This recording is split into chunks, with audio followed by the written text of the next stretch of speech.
Clara Moreno was only 19 that summer when the world she knew crumbled like a sandcastle under a stormy sea wind. Her family's olive oil estate, once the pride of 3 generations, was drowning in debt, stalked by banks and hounded by legal threats.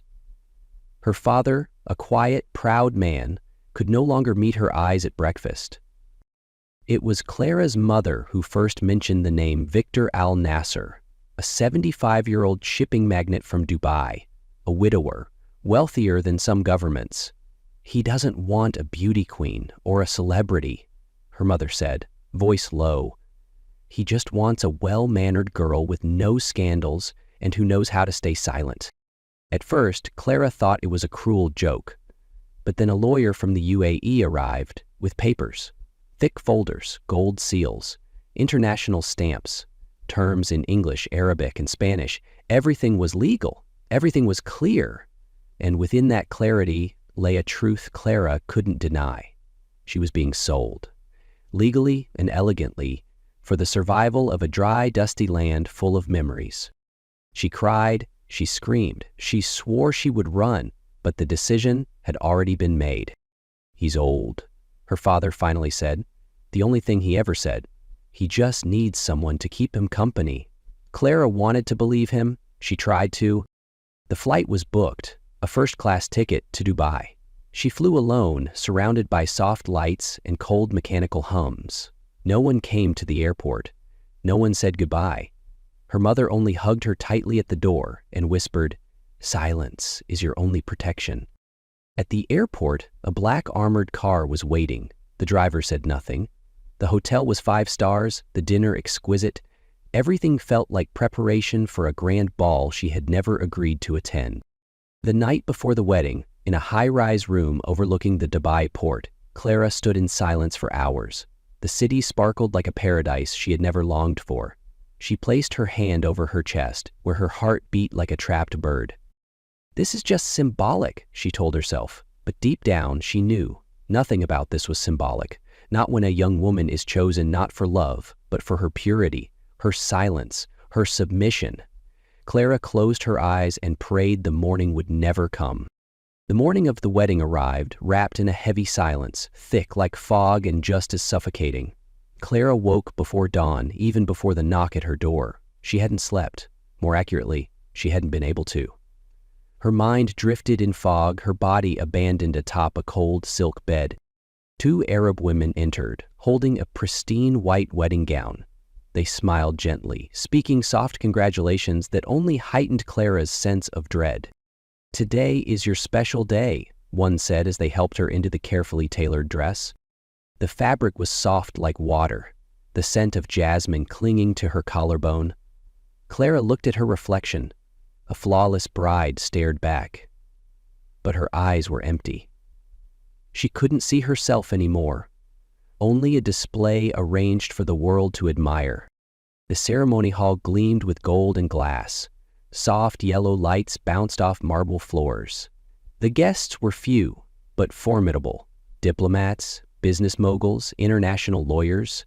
Not a single person from her life was there. At the center stood Victor Al Nasser, tall, commanding, dressed in white and gold. His eyes lit up as she entered. Not with love, with possession. The ceremony was brief, conducted in Islamic and civil fashion. Clara repeated her vows in Arabic, her voice quivering. She signed. She received a ring, a blessing, a new title. When Victor bent down and kissed her hand, she didn't move. Her eyes were dry, her stomach churned.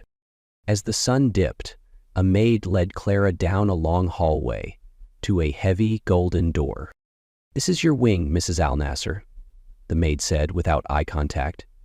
"Mr. Victor will come later, as tradition requires." The door shut. Clara was alone. The room was rich but lifeless, a vast bed with white sheets, no blanket to hide beneath, a mirror directly across from the pillows. Clara sat on the edge, hands trembling in her lap. She didn't know what to do or what to hope for. Later, the maids returned. They filled a tub, laid out a thin, nearly transparent nightdress. "Mr. Victor prefers tradition," one stated flatly. Clara didn't respond. She stepped into the bath like stepping onto an altar. She dressed, the soft lights did nothing to soften the exposure. She sat on the bed, heart pounding. And the door opened. Victor entered slowly, without a word. He wore traditional robes again. The scent of his cologne filled the room. His gaze fixed on her. "You're even more beautiful than they told me," he murmured. Clara didn't respond. He stepped forward, his voice low and firm. "Take it off." No one would save her. No one would question him. Her hands trembled as she untied the dress. The fabric fell. She stood bare, before a man who should have been her father's peer, not her husband. "Get on the bed," he said, legs open, like a wife on her first night. She lay down, turned her face to the wall. Her heart raced with horror. His breathing deepened. He bent over her, whispered in her ear, "You won't scream, you won't flinch. Bite the sheet if you must. Once I start, I don't stop." Then, silence. Victor's breath caught. He twitched. His eyes rolled. And suddenly, he collapsed. Clara felt his weight fall heavy over her, his arm across her stomach, his head on her shoulder. "Victor?" she whispered. No response. She tried to push him away. Too heavy. "Help me," she screamed, and the door burst open. Maids screamed. Guards rushed in, dragging his body off her. Doctors were summoned. Arabic commands echoed in the halls. Clara, draped in white, was moved to another room. Pale, frozen, voiceless. Hours later, they told her, Victor had suffered a massive stroke. He was in a coma, no chance of recovery. The marriage had just begun, yet ended in silence. No one asked about that night. No one ever would. And Clara, she had survived, but a part of her had died. In the house where no one spoke of pain, silence became the perfect disguise for resentment. And resentment, like fire beneath stone, always finds a crack. The morning of the wedding came like a wall of fog, thick, still, and breathless. Clara woke early, her mind foggy, her throat dry. She hadn't slept at all, not from excitement, but from a quiet fear that pressed down on every breath she took. Two women entered her room, carrying a white wedding dress and carefully rehearsed smiles. Their greetings were gentle, but distant, like they were not guests at her wedding, but operators of a machine set in motion long ago. "Today is your special day," one said as they helped Clara into the dress. The fabric was soft and light, the scent of jasmine floating at her neck. Clara looked into the mirror. A beautiful, flawless bride stared back, but her eyes were vacant, as if she were witnessing someone else. The ceremony was held in a grand hall filled with warm, golden light. It was quiet but commanding. The guests were few but powerful. No familiar faces, no family. At the center stood Victor Al-Nasser, tall, composed, dressed in traditional robes. His eyes followed Clara's steps, not with love, but with possession. The vows were spoken in Arabic and English. Clara repeated them, her voice shaking. She signed, accepted the ring, the blessing, and when Victor bent to kiss her hand, she did not move. She felt herself float further from everything she'd ever known. As dusk fell, a maid escorted her through a long corridor to a golden door. "This is your private wing," the maid said. "Mr. Victor will join you later, as per tradition." The door closed. Clara was alone. The room was grand, elegant, and empty. A bed with perfect sheets, no warmth, no comfort. Everything was prepared with meticulous care for something she could neither name nor accept. She sat on the edge of the bed, staring into the mirror. No one had said what the night would entail, but the clues were there. The delicate nightdress on the chair, the silent glances from the maids. Later, they returned. They prepared a bath, placed the gown gently, and left without a word.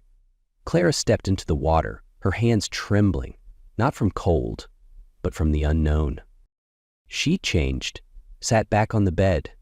Light pooled around her like fog. Her heartbeat thumped like thunder in her ears. Then the door opened. Victor entered, silent, deliberate. He wore traditional robes again. The scent of his cologne overwhelmed the air. His eyes scanned her, satisfied. "You're even more beautiful than I imagined," he murmured. Clara didn't reply. She didn't know how. He walked closer. Something shifted in the air. Clara's pulse quickened. It felt like standing on a ledge, with no way forward or back. But then, something unexpected happened. Victor stumbled. He reached out, but his hand shook. His face went pale. Before Clara could react, he collapsed. His body slumped forward. His head fell onto her shoulder, like a final breath. "Mr. Victor," she whispered. No answer. She touched his arm. No reaction. His breathing had turned shallow, then stopped. "Help me!" Clara screamed. The door burst open. Maids, guards, and doctors rushed in. Victor was carried out. Clara, still in shock, was led away. Her thoughts were blank. Hours later, a man in a black suit delivered the news. Victor Al-Nasser had suffered a stroke. He was in a coma, unrecoverable. The room grew silent again, but Clara's mind screamed, not for loss, but for the unanswered question. If nothing happened that night, did the marriage ever truly begin? 3 days after that fateful night, Victor Al-Nasser remained in a deep coma. His body lay motionless in an isolation suite at Dubai International Hospital, machines breathing for him. But outside, other systems had come alive. Lawyers, asset managers, media, whispers of inheritance. Clara was moved back to the main residence, not as the young bride, but now the young widow of a man who had never truly touched her life. From that point on, every gaze followed her, not with sympathy, but suspicion. She lived among silk, glass, and guards, but never felt more hollow. No one asked what had happened that night. Not one word, not a single doubt, as if the entire world had decided in unspoken agreement that silence was the only way to preserve honor, not hers, his. Clara understood. Weeks later, Victor's lawyer came to the estate with a thick folder. His face was composed, impersonal. "Mr. Al-Nasser's will was opened this morning," he said. "You are named in it." Clara said nothing. She didn't know if it was a gift or another trap. According to the marriage contract, signed, sealed, and witnessed, inheritance rights would only apply if the union was considered consummated. But no one knew exactly what had happened that night, and Victor left no explanation. He left silence. And in a world ruled by names and legacies, silence can mean everything, or nothing at all. Despite the ambiguity, Clara was awarded a share, a villa in France, stakes in a shipping company, investment properties, and a lifelong stipend. But to Victor's family, it was an insult. Within a week, whispers reached the press. First anonymous leaks, then bold headlines. Spanish girl becomes millionaire widow in just 3 weeks. The Virgin conspiracy, who did she fool? They said she used her innocent face to claim riches, that the wedding night wasn't an accident, but a plan, that Victor had been seduced, manipulated, or worse. Clara gave no interviews, she made no statements. But silence stopped being her shield. It became a target. She couldn't leave the estate. Everything outside was a threat. Journalists, lawyers, even the family. She lived like a ghost in marble hallways, passing servants who lowered their heads, surrounded by luxury that offered no peace. Then, on a hot, heavy afternoon, news broke. Julian Al-Nasser, Victor's estranged youngest son, missing for 5 years, had returned from London. No warning, no explanation. Clara heard it on TV. A man appeared on the screen, sharp suit, cold eyes, proud posture. A reporter said Julian, an international lawyer trained in the UK, is expected to challenge the will and defend his father's name. Clara stared. Her heartbeat didn't quicken, but her breath stalled. Because she knew if anyone could force the past into the light, it was Julian. And this time, silence would no longer protect her. Julian Al-Nasser returned to Dubai on a morning no one had prepared for. He made no announcement, held no press conference, issued no statement. Only a black car appeared at the gates of the family's old estate, the one where Clara now lived, in silent confinement. He sat in the car for nearly 5 minutes before ringing. The window rolled down, revealing a face of stone, sharp features, shadowed eyes, emotions forged into steel. One of the guards recognized him, his voice cracked with surprise. "Mr. Julian?" "Yes," Julian answered simply. "I'd like to speak with Mrs. Clara." "She doesn't receive visitors," the guard replied after a pause. Julian didn't argue. He nodded, slowly reversed the car, and drove away as if he'd never come. But Clara knew he had come, and he would return. She watched the camera feed from the living room, saw the vehicle pull away, and felt something tighten inside. It wasn't fear, it was instinct. Julian hadn't come out of curiosity, he'd come because he doubted. In the days that followed, he checked into a hotel 3 kilometers away, under an assumed name, and began observing. He tracked the guard's rotation, Clara's movements, deliveries, strangers who lingered too long near the gate. Never once did he act impulsively. No anger, no accusations, just quiet, calculated attention. Clara didn't see him, but she felt him. Like a chill behind her neck, like eyes behind the curtain. Every step she took in the garden, every quick errand to the pharmacy, every evening she stood by the window, she knew he was somewhere nearby. On the 4th day, Julian appeared in a small grocery shop near the estate. Clara was picking apples, weighing 2 nearly identical fruits in her hands. When she looked up, he was standing a few feet away, not like a stalker, but like someone searching for words he hadn't yet found. He didn't approach, he just walked away. That night, Clara sat in her room for hours without turning on the light. In the dark, everything felt more real. Fears, thoughts, memories. She didn't know what Julian wanted, but she knew one thing. He was not like the rest of this family. On the 7th day, he came to the gate again. No suit, just a white shirt, sleeves rolled, and a small bag in hand. The guard didn't stop him this time. Julian said only one thing. "I'm not here to accuse, I just need to hear the truth from her. 10 minutes, no cameras, no threats." The gate remained shut. But this time, Clara stood behind the curtain. She saw his face. No anger, no arrogance. Just the restraint of someone wrestling not with others, but with a question that had taken root in his own mind. And for the first time she hesitated. That afternoon, Clara was watering the lavender in the small garden behind the estate. The sun was soft, the breeze dry, and the scent of soil hung in the air. She kept her hands busy, hoping to steady the heartbeat that had begun racing without permission. Julian stood on the other side of the fence. No sound, no warning, just presence.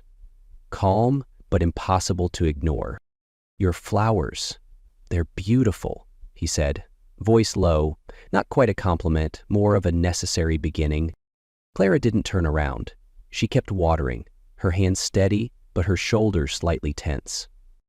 "I just want to understand," Julian continued, "and only you can give me that."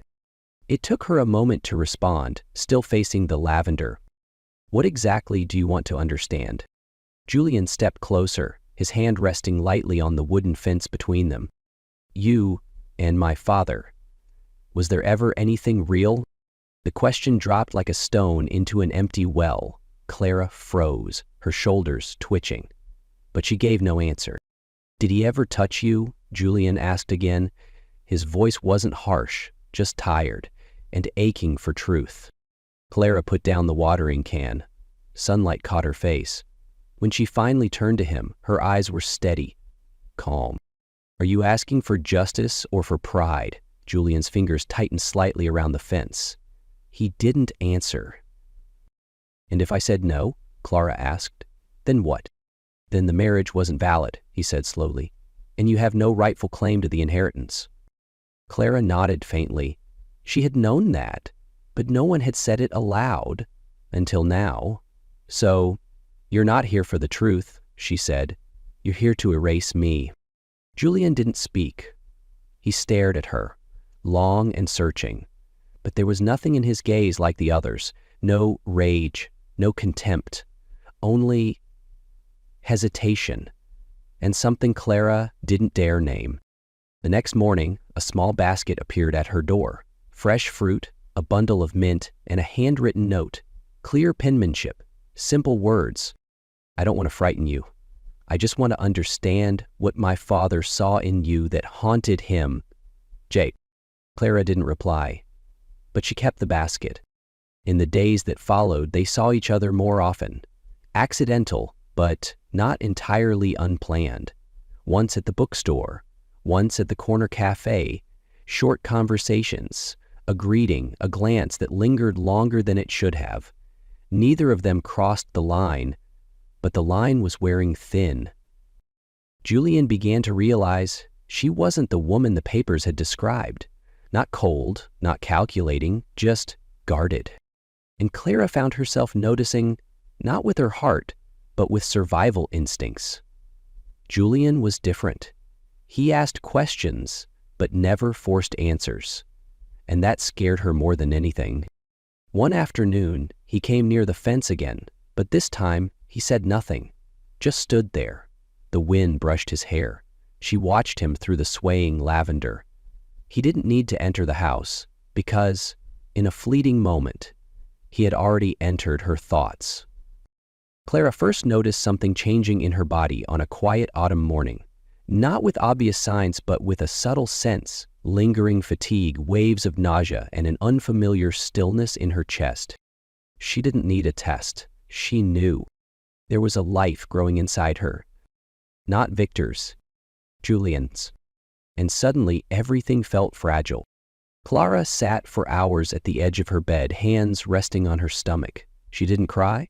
She didn't smile. She simply sat in silence, as if hoping that by not naming it, it might disappear. But her body wouldn't let her forget. Every ache, every breath out of rhythm was a living reminder. One phrase echoed in her head. Towards 12.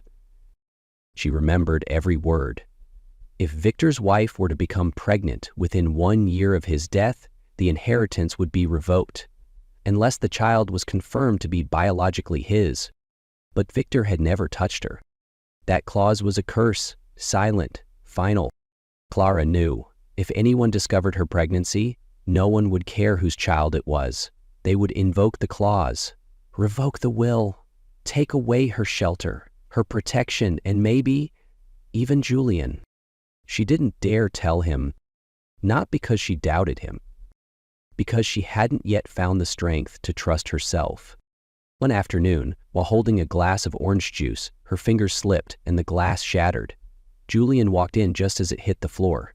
His eyes caught her pale face. "Are you all right?" he asked. She nodded, but didn't look at him. That night, she sat in front of the mirror for a long time, one hand on her stomach, her gaze no longer avoiding the truth. This was real, and she couldn't run from it anymore. But while Clara braced for what lay ahead, Julian had already begun digging into the past, and what he would uncover would shatter everything they thought they knew. Julian hadn't slept since the day he saw Clara's pale face in the garden. He hadn't pressed her for answers, but he knew something was being held back, not out of deceit, but fear. And that fear kept him restless. The next evening, he drove to the old villa in Tangier, Victor's former private office, locked since the funeral. No one had dared to enter. No one wanted to touch the past. But Julian wasn't like the others. He unlocked the door with a spare key. The air was thick with old wood, leather, and wax. Inside, dusty bookshelves, faded maritime maps, and untouched filing cabinets. Hours passed in silence, until he found a hidden double drawer at the back of a mahogany chest. Inside were sealed documents, financial records, stock transfers, and discrete company acquisitions. Julian read every word. His chest grew heavier with each line. Victor had acquired Clara's family estate years ago through a web of shell companies and deliberately drove it into default. He hadn't arrived by chance. He hadn't saved them. He had destroyed them from the shadows, only to offer salvation at a price. Clara. Julian sank into the old leather chair. In his hands were photographs, Clara at 17, 18, at fairs, at school, taken from a distance, alongside them surveillance reports. She hadn't been a random bride. She was a carefully chosen target. Victor wasn't just an old man who died on his wedding night. He was a predator. Julian exhaled, pressing his forehead to his hand, pain blooming in his chest. He looked out the window. Somewhere out there, Clara was still living in silence, carrying a child no one knew and a truth no one believed. And now he was the only one who knew. The grand meeting room in the Al Nasser estate was cloaked in cold silence. The chandelier glowed above, but its light could not warm the tension in the air. Julian entered alone. No lawyers, no entourage, just him, with conviction in his eyes and a truth weighing heavy on his chest. Before him sat family members, uncles, cousins, legal advisors, all waiting for a denial, a confrontation, or perhaps a renouncement of Clara. But Julian did what none of them expected. "Clara is pregnant," he said. His voice was calm, steady. "And the child is mine." No one reacted at first. The silence was absolute. "Anyone who intends to harm her or the baby will have to go through me," he continued.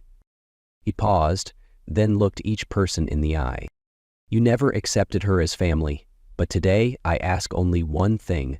Accept this: she is not leaving, and this child will not be erased from the Al Nasser name." No one spoke, no one dared. Julian turned and walked away, leaving behind a silence deeper than before, and a declaration that could never be undone. Julian left the cold chamber of power, but his heart no longer carried the weight of vengeance. It waited for one thing: her answer. And for the first time, Clara was ready to speak. Clara hadn't gone to the meeting. She didn't need to. When Julian returned, she was standing on the porch, one hand resting on her belly, eyes fixed on the distant mountain range. She didn't ask what he had said. He didn't need to explain. The moment he walked up to her, she knew the final battle was over. "You just lost an empire with one sentence," she said softly, half scolding, half relieved. Julian smiled, brushing his fingers against hers. "I don't need an empire if you're not in it." A week later, they left Dubai. No fanfare, no statements. Just a quiet flight to southern Spain, where Clara once dreamed of a life where no one called her someone's wife or the widow of.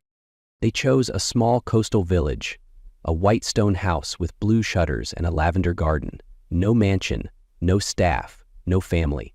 Just two people. One who had been sold and one who had searched for truth, finally allowed to just be. Their wedding happened not long after, in the backyard, beneath blooming purple flowers. No gown, no gold rings, no will to sign. Just eyes meeting and a simple promise. "This time, I choose you. Not out of duty, not by law, just because I want to." Julian took her hand. "For the first time, I don't have to prove anything. I just want to stay." After the ceremony, they signed another paper, a renunciation of any claim to Victor Al Nasser's inheritance. Clara kept only one old house in France, a place to bury memories, not collect assets. "I don't want anything bought with silence," she said. Julian nodded. "And I don't want to repeat my father's mistakes." The days that followed had no schedules, no rumors, no need to run. Every morning, Clara woke to the sound of the sea. Every evening, Julian placed his hand on her belly, feeling the life they chose to protect together. They didn't know what the future held, but they knew this beginning was real. No longer bearing someone else's name, no longer living under a dead man's will.